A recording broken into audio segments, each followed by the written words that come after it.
Pumirma na ng kontrata si Lonnie Walker IV sa Boston Celtics.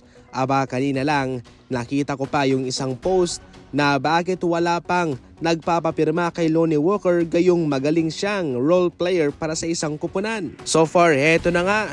Siya ay kinuha na ng Boston Celtics at ito ay isang malaking addition para sa kanilang kupunan. Itong si Lonnie Walker ay mabilis na manlalaro. Halos 40% ng kanyang catch and shoot ay naipapasok niya from the Rainbow Country. Pero ito ang dapat nyong malaman sa kanyang pinirmahang kontrata.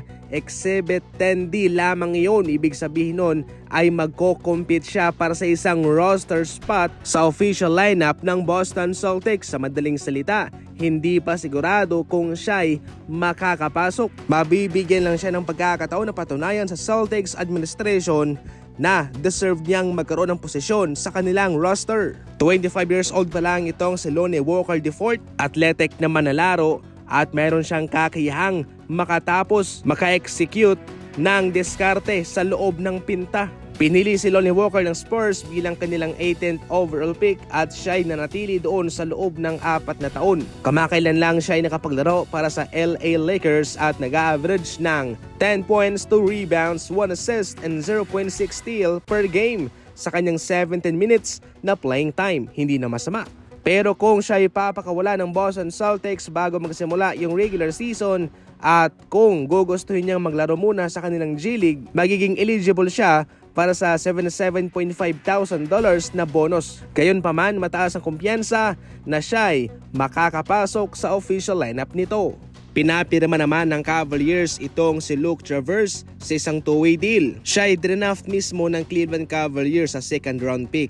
Kabilang siya sa mga tinatawag na draft and stash. Ibig sabihin nun, napili siya ng Cavaliers pero pwede siyang maglaro sa ibang bansa. Pero hawak pa rin ng Cavs yung draft rights sa kanya. Sa nakalipas na season, siya ay nag-a-average sa Melbourne ng 12 points, 8 rebounds, and 2 assists per game sa loob ng 26 minutes. Hindi na masama. May potensyal ang batang ito.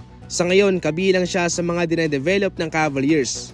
Inaasa naman sa ngayon na maabot na Stephen Curry ang 4,000 3-point milestone niya sa NBA. Kasalukuyang nasa 3,747 yung kanyang naipasok na tres.